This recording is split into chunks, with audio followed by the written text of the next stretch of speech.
Hello everyone, Radhe Radhe. कैसे हो आप सब? आई होप कि आप सब अच्छे ही होंगे और स्वस्थ होंगे। आप सभी का स्वागत है आपके चैनल कुसुम फैमिली व्लॉग में। अभी अभी एक वीडियो का एंड किया है, एडिट करूंगी और आप लोगों के साथ में पास में पब्लिश करूंगी।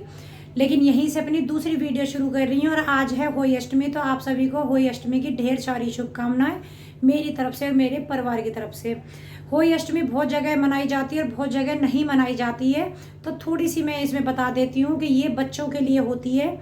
वैसे पहले जो बड़े बुजुर्ग थे वो हमेशा बोलते थे कि सिर्फ बेटों के लिए रखते हैं, लेकिन ऐसा नहीं है। बेटी हो चाहे बेटा, बच्चे तो दोनों ही बराबर हैं माँ के लिए। तो कहते हैं ना कि उतने ही दर्द से बेटा पैदा होता है, उतने ही दर्द से बेटी होती है।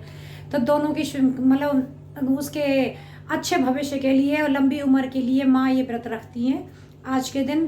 तो जगह जगह पे जैसे देखिए सबके रीति रिवाज हैं, तो व्रत के भी अलग अलग हैं बहुत जगह। जैसे मेरी ससुराल और यहाँ गाजियाबाद साइड में क्या करते हैं, होली माता का जो व्रत रखेंगे, जैसे सुबह में रख लिया, 12 बजे के आसपास कहानी कहेंगे और पूड़े बनाए जाते हैं। और उसी में ही फिर कहानी कहने के बाद में पूड़े वगैरह सब पूज के बायना पूरा, और उसके बाद व्रत खुल जाता है। यानी कि खाना खा लेते हैं 12-1 बजे, व्रत खत्म हो गया। फिर शाम तक आप 2 बार खाइए, 3 बार खाइए। इधर साइड में ऐसे होता है व्रत।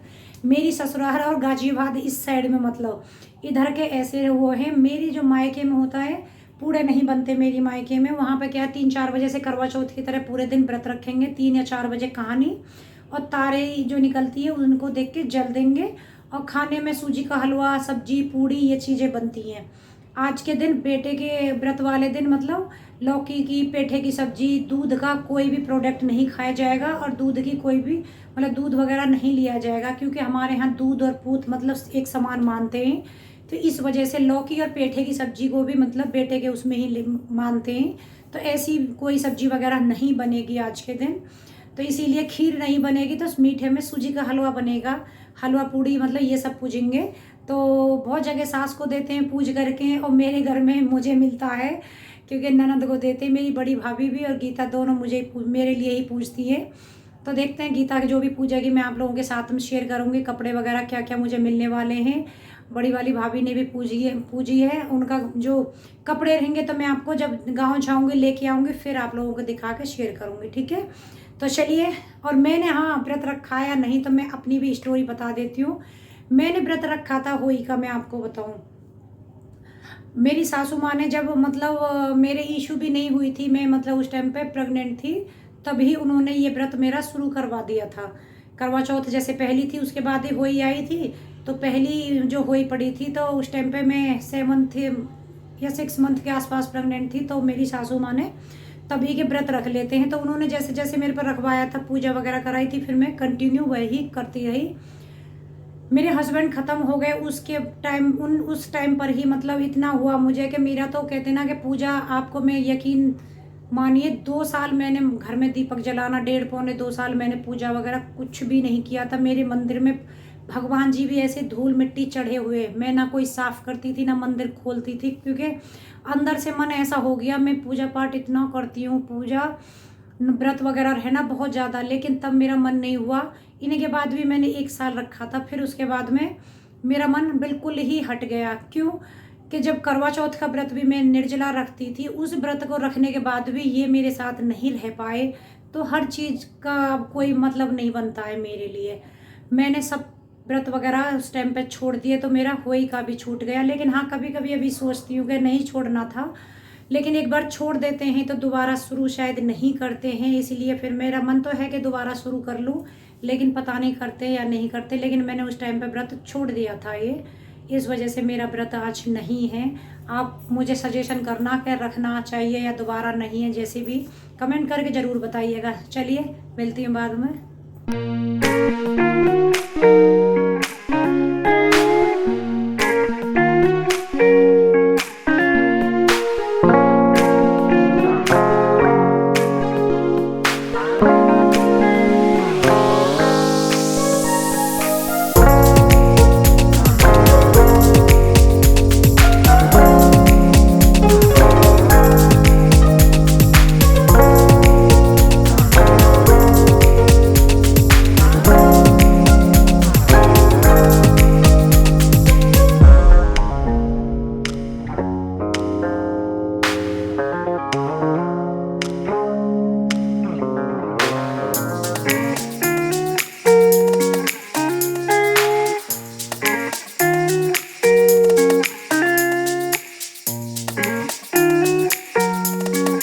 देखिए यहाँ पे चौकी वगैरह सब लगा दिया गीता ने, और मंडे है, पहले मंडे की पूजा करेगी। जैसे 16 सोमवार व्रत रहती है, तो मंडे की जो किताब वगैरह पढ़ी जाती है ना सोमवार की, तो वही पूजा कर रही है। उसके बाद में जैसे होली अष्टमी भी है आज, तो होली अष्टमी की भी पूजा करेगी।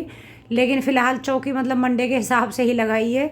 पता नहीं, आप लोग भी बताना मुझे। बोलते हैं कि 16 सोमवार जब व्रत रखते हैं तो उसको ना छोड़ते नहीं है। पता नहीं, मैंने रखा था तो बीच में ऐसे कोई इमरजेंसी आती तो मैं छोड़ देती थी, लेकिन इसने कंप्लीट करने के लिए मतलब कह रही छोड़ते नहीं, तो इसलिए आज दोनों ही व्रत रखे हुए हैं। तो सोमवार की पहले पूजा वगैरह करके उसके बाद में, क्योंकि होली की कहानी तो 4 बजे कही जाएगी पूजा। मतलब हमारे यहाँ पे क्या करते हैं कि शाम को तारा दे के ना जल, उसके बाद ही खाना खाते हैं, तो इसलिए 4 बजे कहानी पड़ती है वो। तो अब यहाँ पे बस सोमवार की कथा वगैरह करके उसके बाद में जल वल दे देगी। लेकिन इसको होली वाले दिन पूरे दिन ऐसे ही व्रत रखना है, कुछ खाना पीना इसमें भी नहीं है।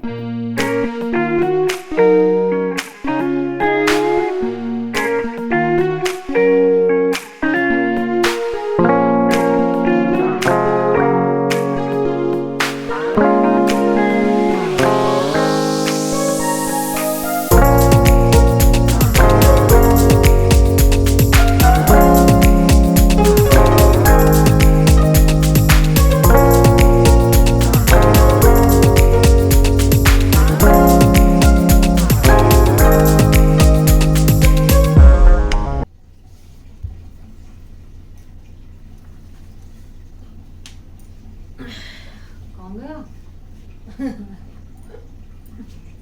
आई ओए ओए ओए, बस बस बस।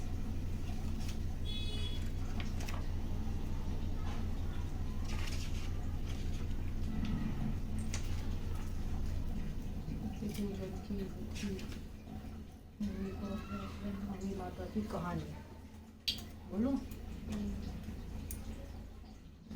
एक साहूकार था जिसके 7 बेटे और 7 बहुएं थीं। दीपावली से पहले कार्तिक बड़ी बदी अष्टमी को सातों बहुएं अपनी इकलौती ननंद के साथ जंगल में जाकर खदान में मिट्टी खोद रही थी। वहां पर सहायु की माँ थी। मिट्टी खोदते समय ननंद के हाथ से सहायु का बच्चा मर गया। इसे सहायु माता बहुत नाराज हो गई और बोली, मैं तेरे कोख बांधूंगी। तब ननंद अपनी सातों भाभीयों से बोली, तुम में से कोई अपनी कोख बनवा लो। सभी भाभीयों ने अपनी कोख बनवाने से इनकार कर दिया, परंतु छोटी भाभी सोचने लगी कि अगर मैंने अपनी कोख नहीं बनवाई तो सासू जी नाराज होंगी। यह सोचकर ननंद के बदले में छोटी भाभी ने अपनी कोख बनवा ली। अब इसके बाद उसको जो बच्चा होता वह 7 दिन का होकर मर जाता। एक दिन पंडित को बुलाकर पूछा, मेरी संतान 7वें दिन क्यों मर जाती है? तब पंडित ने कहा, तुम सुरही गाय की सेवा करो। सुरही गाय सहायु माता की भाई है, वह तेरी कोख खुलवा देगी, तब तेरा बच्चा जिएगा। अब वह बहुत जल्दी उठकर चुपचाप सुरही गाय के नीचे साफ सफाई कराती। सुरही गाय ने सोचा, रोज उठकर कौन मेरी सेवा कर रहा है, सो आज देखेंगे। गौ माता खूब सवेरे उठी। क्या देखती है कि वह साहूकार के बेटे की बहू उसके नीचे साफ सफाई कर रही है। गौ माता से बोली, क्या मांगती है? साहूकार की बहू बोली, सहायु माता तुम्हारी भाईली है और उसने मेरी कोख बांध रखी है, सो मेरी कोख खुलवा दो। गौ माता ने कहा, अच्छा। अब तो गौ माता समुद्र पार साहूकार की बहू को अपनी भाईली के पास लेकर चली। रास्ते में कड़ी धूप थी, सो वह दोनों एक पेड़ के नीचे बैठ गई। थोड़ी देर में एक सांप आया। उसी पेड़ पर गरुड़ पंखनी का एक बच्चा था। सांप उसको डसने लगा। तब साहूकार की बहू ने सांप मारकर डाल से नीचे दबा दिया और बच्चे को बचा लिया। थोड़ी देर में गरुड़ पंखनी आई तो वह खून देकर साहूकार की बहू को चोंच मारने लगी। तब साहूकार की बहू बोली, मैंने तो तेरे बच्चे को नहीं मारा, बल्कि सांप तेरे बच्चे के करीब आया था। मैंने तो उसी से तेरे बच्चे की सुरक्षा करी है। यह सुनकर पंखनी बोली, मांग, तू क्या मांगती है? वह बोली, 7 समुद्र पार सहायु माता रहती है, हमें तू उनके पास पहुँचा। तब गरुड़ पंखनी ने दोनों को अपनी पीठ पर बैठाकर सहायु माता के पास पहुँचा दिया। सहायु माता उनको देखकर बोली, आ बहन, तुम बहुत दिनों में आई। फिर कहने लगी, बहन, मेरे सिर में जुएं पड़ गई हैं। तब सुरही ने कहा कि कहने पर साहूकार की बहू ने उसकी सारी जुएं निकाल दी। इस पर सहायु माता प्रसन्न होकर बोली, तूने मेरे सिर में बहुत सलाई घेरी है, इसलिए तेरे 7 बेटे और 7 बहुएं होंगी। फिर बोली, तेरे तो एक भी बेटा नहीं है, 7 बेटे कहाँ से होंगे? सहायु माता बोली, वचन दिया है, वचन से फिरूं तो धोबी की कुंड में कुंड पर कंकरी हूँ। तब साहूकार की बहू बोली, मेरी कोख तो तुम्हारे पास बंद है पड़ी है। यह सुन स्याही माता बोली, तूने मुझे ठग लिया। जा, तेरे घर पर तुझे 7 बहुएं मिलेंगी। तू जाकर उजमण करिए, 7 अहुई बनाकर 7 कढ़ाई करिए। वह लौटकर घर आई तो वहाँ देखा कि 7 बेटे 7 बहू बैठी। वह खुश हो गई। उसने 7 अहुई बनाई, 7 उजमण किए और 7 कढ़ाई करी। शाम के समय जेठानियाँ आपस में कहने लगी कि जल्दी जल्दी धूप पूजा कर लो, कहीं छोटी बहू को याद करके ना रोने लगी। थोड़ी देर में उन्होंने अपने बच्चों से कहा, अपनी चाची के घर जाकर देख आओ कि आज वह अभी तक रोई क्यों नहीं। बच्चों ने आकर कहा, चाची तो कुछ मांड रही है, खूब उज्जवल हो रहा है। यह सुनते ही जेठानी दौड़ी दौड़ी वहाँ आई और आकर कहने लगी कि तूने को कैसे खुलवाई। वह बोली, तुमने तो कोख बंधवाई नहीं थी, सो मैंने कोख बंधवा ली थी। अब स्याही माता ने कृपा करके मेरी कोख खोल दी है। और हे स्याही माता, जिस प्रकार उस साहूकार की बहू की कोख खोली, उसी प्रकार हमारी भी कोख खोलिए। एक कटोरी में गेहूं के दाने लेकर कहानी सुने।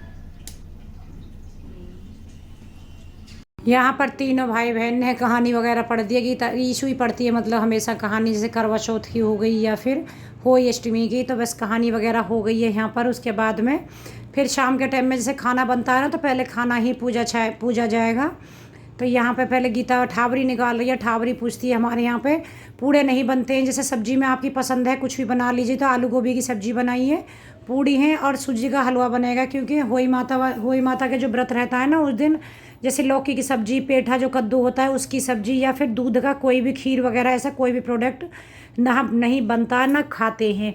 तो इसलिए आलू गोभी की सब्जी और मीठे में सूजी का हलवा बनता है।